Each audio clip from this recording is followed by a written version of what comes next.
जिवंत नागाची पूजा करण्याची परंपरा ही 32 शिराळा आणि ही अनादी काळांपासून अनंत कालापर्यंत ही चालत आलेली परंपरा आहे.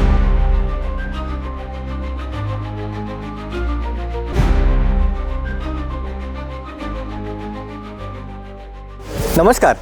आज आपण 32 शिराळा या गावामध्ये आहोत. 32 शिराळा हे गाव सांगली जिल्ह्यामध्ये सांगलीपासून 60 किलोमीटर अंतरावरती आहे.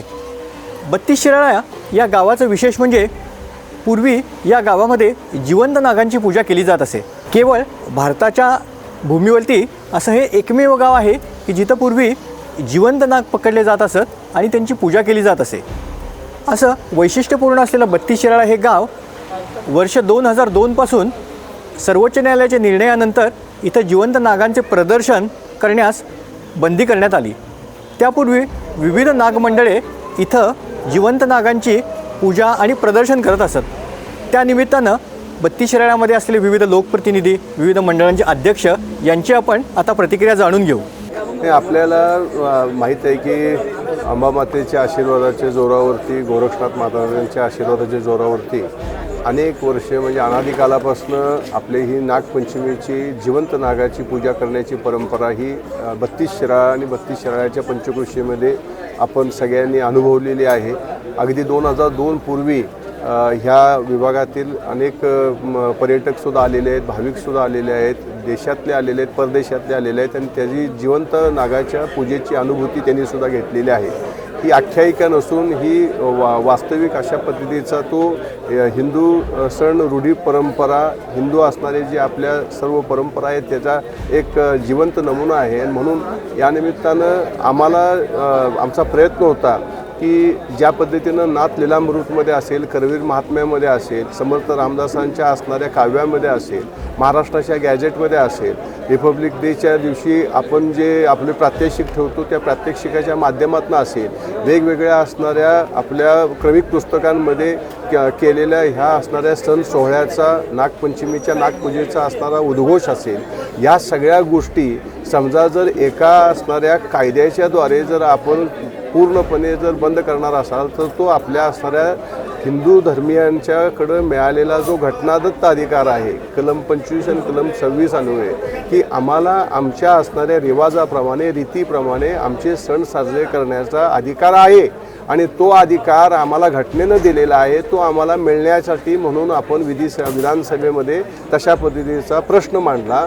त्या प्रश्नाला राज्य सरकारनं सकारात्मक उत्तर दिलं. आणखीन तो प्रस्ताव जो आहे तो प्रस्ताव केंद्र सरकारचा हा कायदा असल्यामुळं केंद्र सरकारला ह्या संदर्भात काही ना काहीतरी विशेष अशा पद्धतीचा जनभावनेचा, लोकभावनेचा, श्रद्धेचा ह्याच्या सगळ्याचा अंतर्भाव करून कोणता ना कोणता तरी एक सकारात्मक पर्याय काढावा अशा पद्धतीचा प्रस्ताव तिथं पाठवण्यात आलेला आहे. नमस्कार, मी सम्राट सिंह पृथ्वीराज शिंदे, अध्यक्ष अंबामाता मंदिर ट्रस्ट शिराळा.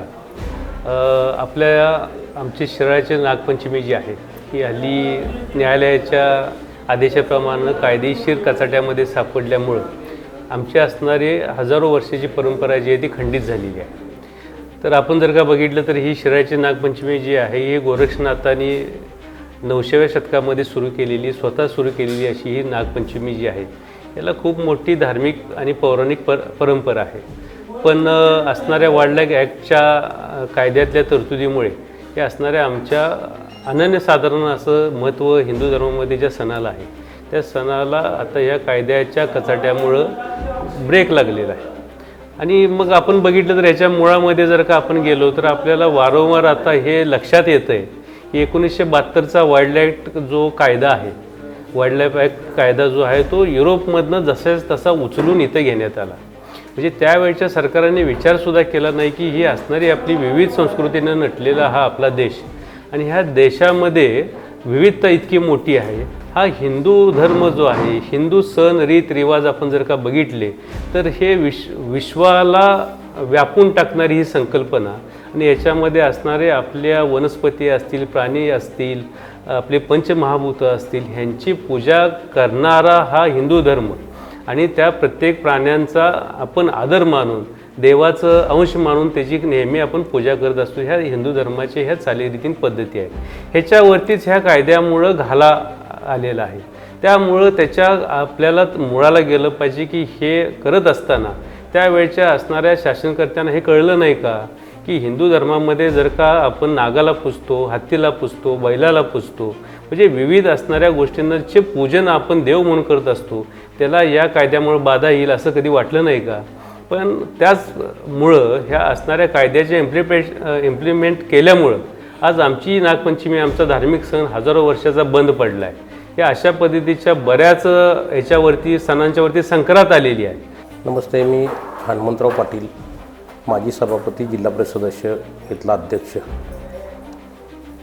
भारत हा आपला खेड्यापाड्याने वाड्यावस्त्याने व्यापलेला शेतीप्रधान देश. आपल्या देशात हजारो जातीचे, हजारो धर्माचे पंत, संत आणि महंत राहतात. नाथ पंथामधल्या एका महान तपस्विनी गोरक्षनाथ महाराजांनी अनेक वर्षापूर्वी ही नागपंचमी प्रत्यक्ष जिवंत नागाच्या पूजेची इथं सुरुवात केली. निवळ गोरक्षनाथ महाराजच नाही तर अंबामाता गोरक्षनाथ महाराज असतील, स्वातंत्र्यपूर्व काळामध्ये सुद्धा उत्तर प्रदेशामध्ये बालिया आणि महाराष्ट्रामध्ये आपल्या महाराष्ट्रामध्ये 32 शिराळा या ठिकाणी स्वातंत्र्यपूर्व काळामध्ये झेंडा फडकवण्याचा प्रयोग झाला. पत्री सरकारची स्थापनासुद्धा आमच्या तालुक्यामध्ये झाली. भूमिगतसुद्धा स्वातंत्र्य सेनानी आमच्याच तालुक्यामध्ये होते. आता जे रामदास महाराजांचं सांगितलं ते सुद्धा त्यांचंसुद्धा वास्तव्य इथं होतं.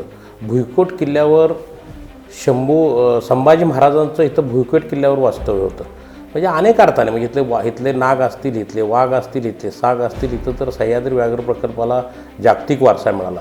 म्हणजे या तालुका हा डोंगरी आहे. शिवाजीराव देशमुख साहेबांनी पूर्वी पश्चिम घाटामधले जे काय तालुके डोंगरी केले त्यापैकी हा एक डोंगरी तालुका आहे. आणि ह्या डोंगरी तालुक्याची अनादी कालांपासून अनंत कालापर्यंत ही चालत आलेली परंपरा आहे, जी जगतविख्यात आहे, जी ऐतिहासिक आहे, जी पौराणिक आहे, जी आध्यात्मिक आहे. आणि अशा परंपरेवर आत्ता आलेला घाला हा तर खरं तर प्रचंड मोठ्या पद्धतीचं एक दुष्टचक्र असल्याची चर्चा समाजामध्ये मोठ्या प्रमाणामध्ये आहे.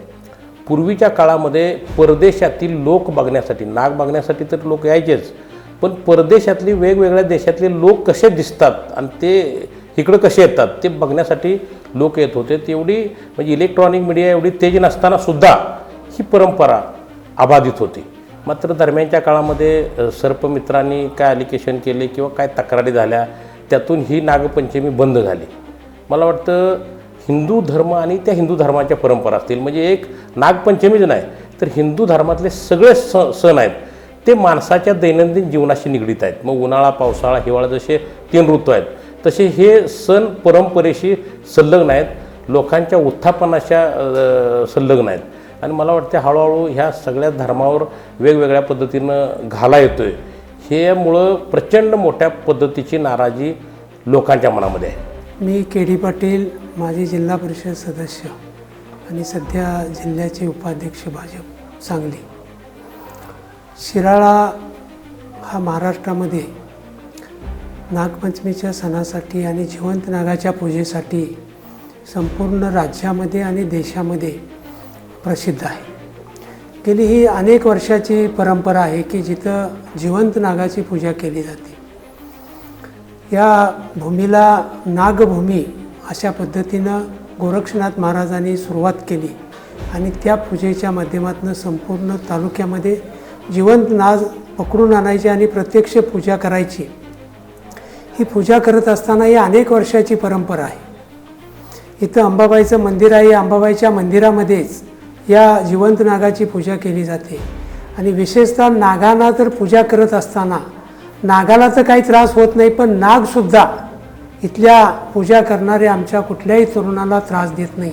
असं एखादंही उदाहरण कधी पाहायला मिळालं नाही की एखाद्याला नागाने दंश केला आहे आणि त्याचा मृत्यू झाला आहे, असं कधीही पाहायला मिळणार नाही.